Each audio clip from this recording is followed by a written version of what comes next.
All right, everybody, how's it going? It is Tuesday, September 10th, 2024, and of course, we just finished with week 1 of the NFL, so what comes after 1? I guess it's 2, so let's jump into week 2 of our NFL Pick'em. Real quick, we went 10-6 last week, which is pretty good. Not idea, not the greatest, not the worst, but again, we started 0-2, finished out 10-4, so kind of a rough start, good finish. Yeah, we got a pretty good upset call with the Bengals over the Patriots, so that was a pretty good pick.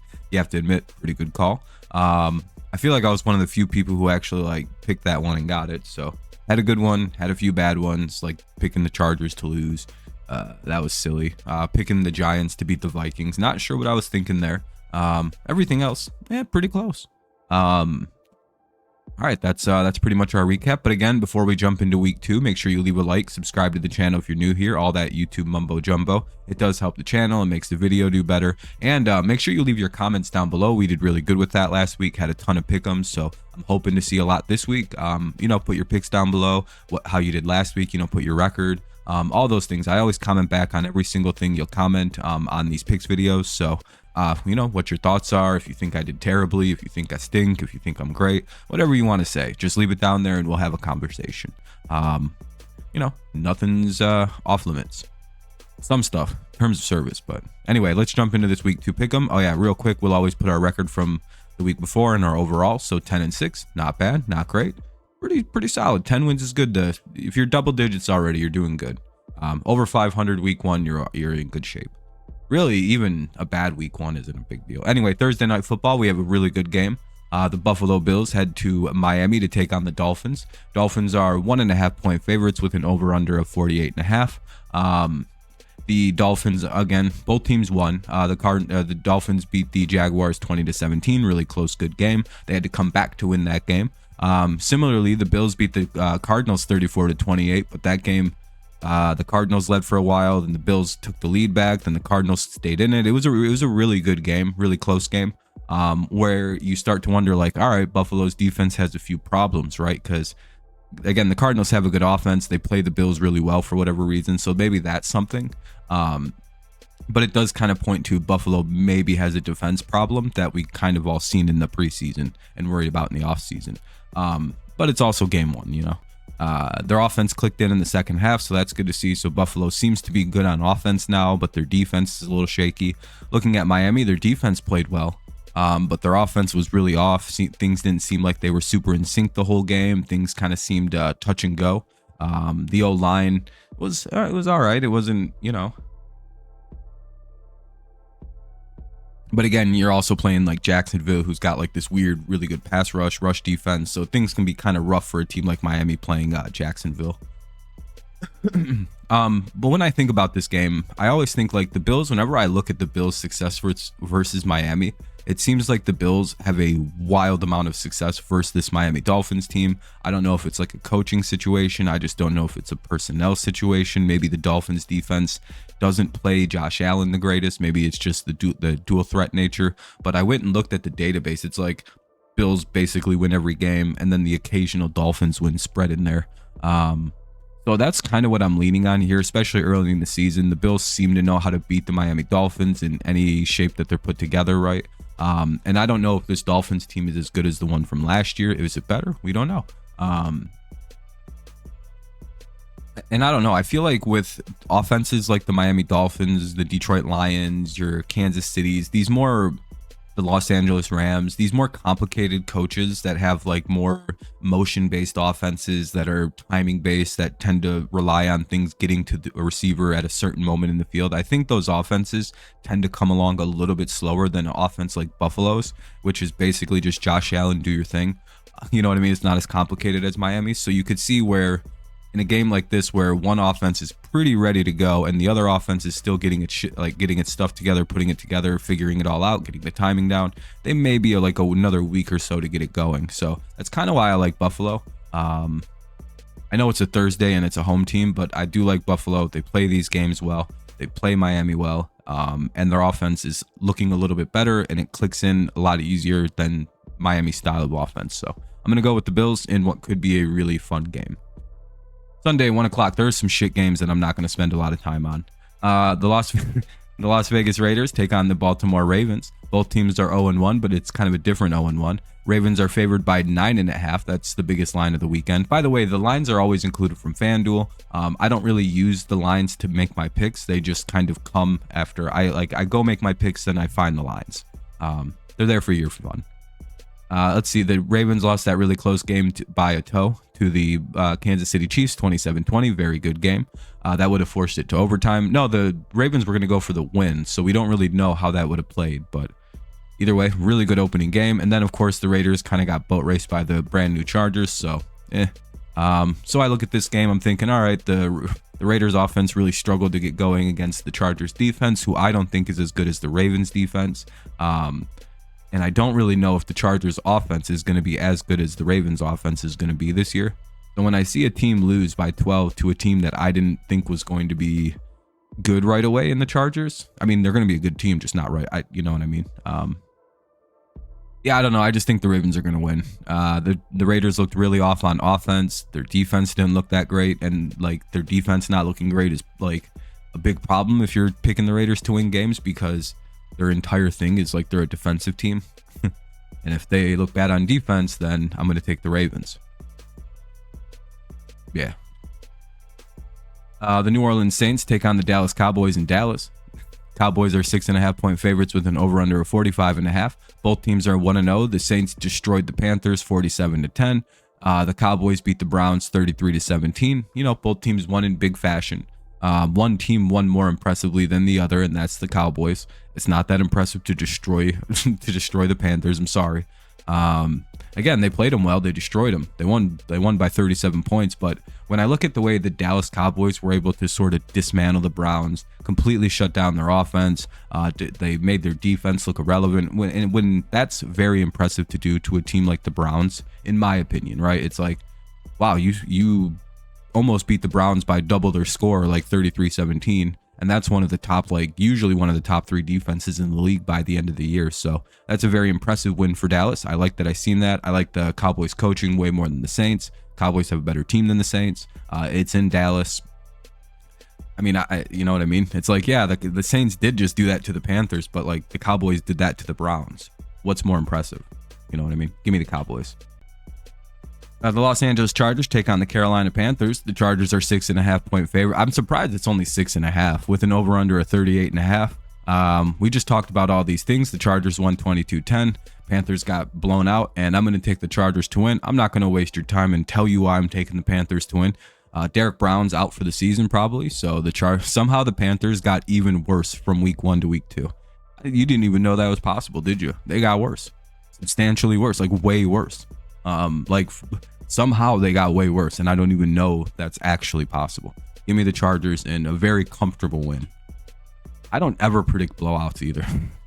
Here's one of the better games of the weekend. Tampa Bay takes on Detroit in Detroit. So the Buccaneers versus the Lions. Another playoff rematch for Detroit. They had the Rams last week, and then now they have the Bucs. Pretty cool. Lions are favored by 7, which feels a little too high, with an over-under of 50.5. This should be a really good game, though. Again, the Buccaneers coming off a 37-20 win over the Commanders and a rookie quarterback. Lions are coming off that tight game versus the Rams, 26-20. Yeah, I kind of just think the Lions got a pretty good edge here. They were able to... I don't know. Detroit at home is one of the better teams that plays. Again, they have the huge coaching advantage over Tampa Bay. They have the home field advantage with the fact that, Detroit is a very loud place to play. It kind of shuts down your offense. We've seen it in the playoffs last year. Tampa struggled with that kind of loudness at times last year. And again, early in the season when things aren't crispy, when your timing's off, when you're not as dialed in as you are in the playoffs, that loud field, that loud environment, that home field advantage Detroit has is amplified, because again, you're not almost done with the season, and your timing and your cadences and all those things, you can go to silent counts, because again, you have everything really dialed in, locked in. Everything's, it's all muscle memory, but at this point in the season, it's still kind of developing that memory. So Detroit has that huge advantage in this situation. And again, Tampa's defense, though very good, I don't think it's going to be as good as the Rams defense is. I don't think the Buccaneers have the offensive coaching advantage where they can come up with this super crazy game plan on the fly to kind of adjust to what Detroit's defense is doing. Now, Tampa can do that. but I don't think it's going to be as effective as what Sean McVay and company were able to do. And I also don't know if they have Mike Evans, but I think Detroit can deal with Mike Evans and company a lot easier than Cooper Kupp and company.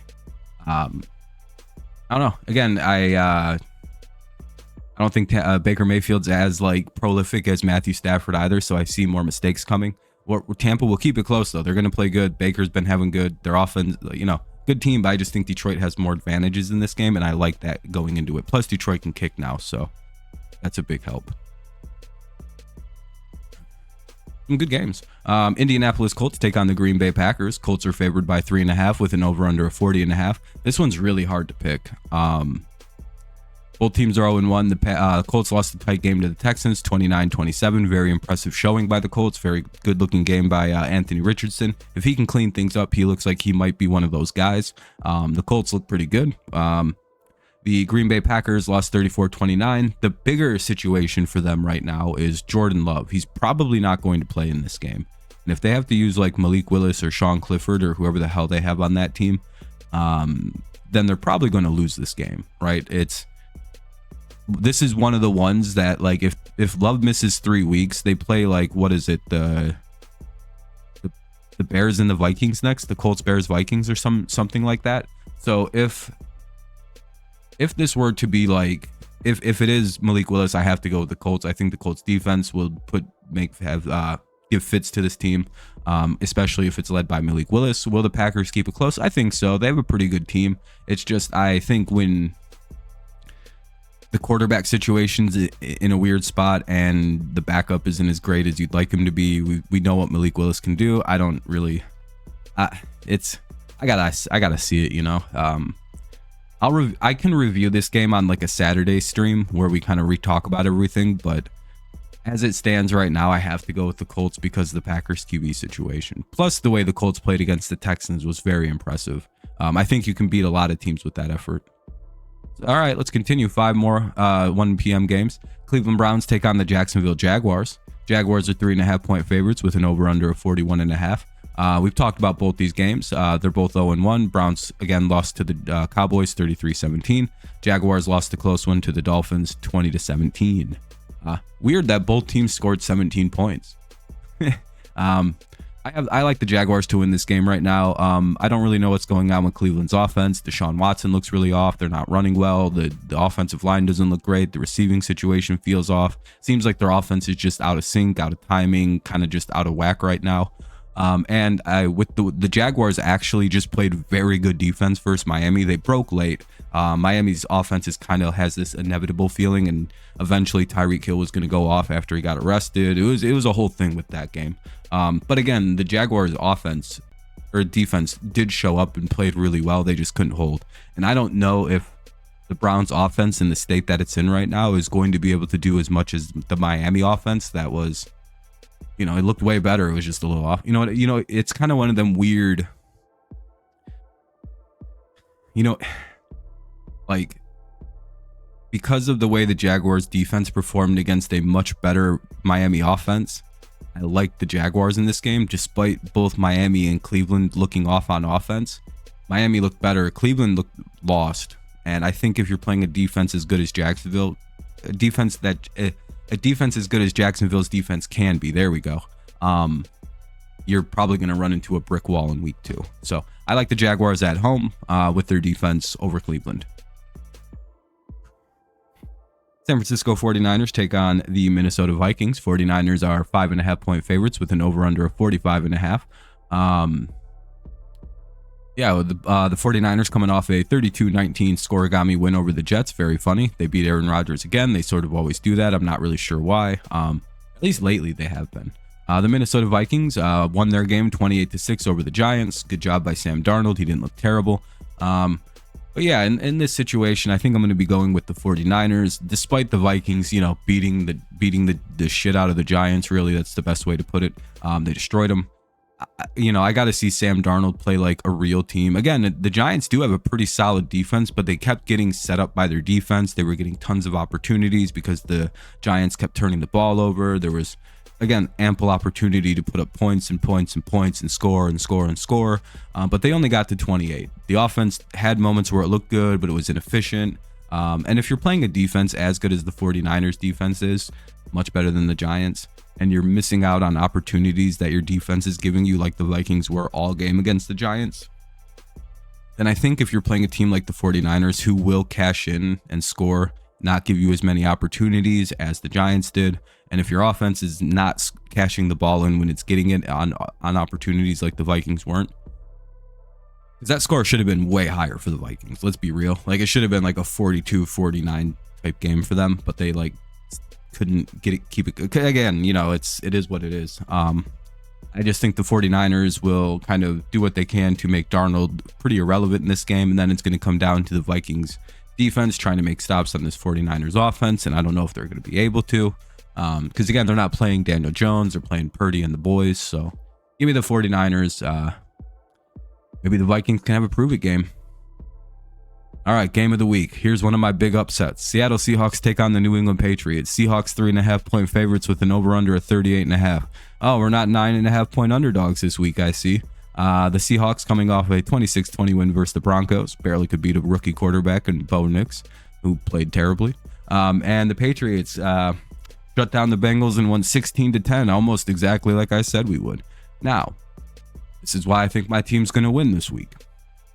Geno Smith is not Joe Burrow. That Seattle Seahawks offensive line is nowhere near what the Bengals had up for an offensive line. Good receiving core in Seattle, not as good as what the Bengals have. Probably a better running game in Seattle, I'll give them that. Defensively, kind of a wash, right? I don't know. But if the Seattle defense gave up 20 to Bo Nix after Bo Nix kept throwing picks and playing like dog shit, then I don't think it's very good. So... You have a team that isn't as good as the Bengals going up against the Patriots team, whose defense looks completely smothering, looks completely oppressive, gave really no chance for the Bengals to do much except one drive. I'm going to go with the Patriots in an upset. I like their defense. I like that they're at home. I think their offense does just enough to win the game. I think the run game is going to be able to control this game because in the past couple years, Seattle hasn't been able to stop the run. I know they did good against the run against the Broncos, who don't have an offensive line and don't run the ball well. But this is the Patriots. They run the ball well. Their whole offense is designed around the run. It's basically Cleveland's offense from the last few seasons with Alex Van Pelt. I think the Patriots will be better at passing in this one because, again, Seattle only has, maybe we'll probably just run it. They were very good with ball control, the Patriots were. They didn't turn it over on offense. The offense just, again, they stayed on the field, sustained drives, ran well, did what they had to do to win. I'm going to take the Patriots. I just think this is one of them games they win. My upset pick. I don't think anyone's going to agree with that Patriot. Well, actually, I think people might believe in the Patriots 1% more now because of that win. We'll see, though. The New York Jets take on the Tennessee Titans. Jets are favored by 4.5 with a 41.5 over-under. Plus, there's no Pete Carroll anymore in Seattle, so time to get our revenge. We already talked about the Jets. We haven't talked about the Titans, have we? Titans lost 24-17 to the Bears, and they had a very big 17-0 lead, then blew it. They didn't even blow it, and Caleb Williams had a comeback in the Bears offense. No, the Titans literally just gave that game away. Turnovers, letting them score whenever they could, just completely blew this game. Despite the Jets looking kind of off in the first 2 or 3 quarters of that game against the 49ers, they did look a little better at the end. They started to kind of come to it at the end. So I'm going to take the Jets over the Titans in a kind of a who gives a shit game until we see the Jets actually play good. The Jets defense should shut down this Titans offense, and the fact that the Titans couldn't win that game against the Bears is a pretty bad sign for Tennessee this year coming up. Kind of the same problem they had last year. So I'll go with the Jets. They should look better. Oh, cool. The New York Giants take on the Washington Commanders. The Commanders are 2.5 point favorites with an over-under of 43.5. Giants are 0-1 off their loss to the Vikings. Commanders, we already talked about. They lost to the Buccaneers 37-20. I'm going to go with the Giants for one reason, and probably one reason only. It seems like Daniel Jones and the Giants turn into Patrick Mahomes and the Chiefs whenever they play the Washington Commanders. It's the only team that Daniel Jones lives up to that high draft status against. It's the Washington football team. Whatever version of that team name it is, Daniel Jones beats him. I'm gonna go with the Giants. I don't even know why. I don't care about this game. 4 o'clock. The Los Angeles Rams take on the Arizona Cardinals. I'm surprised the Cardinals are favored. I'm guessing it's because the Rams offensive line situation and Puka Nacua being out. So Cardinals are favored by 1.5 with an over under of 49.5. Both teams 0-1. We've talked about their games. However, I like the Rams in this one. I don't think losing to the Lions in overtime is a very bad sign. The fact that the Rams defensively were able to shut the Lions down to 26 points, despite the Lions being one of the more elite, prolific offenses, they did a very good job keeping the run mostly in check in that game. They did a pretty good job keeping Goff uncomfortable, thrown off.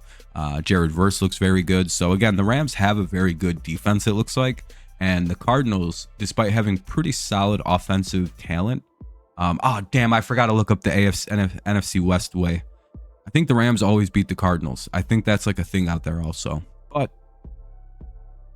yeah, I think that's how that goes. It's like a thing, by the way. Look up the NFC West. The way that these teams play each other, there's like a pattern to it. I'm going to go with the Rams, though, because, again, I think defensively they're a lot better than what the Bills are going to throw at them, and I think the Rams know how to play the Cardinals very well.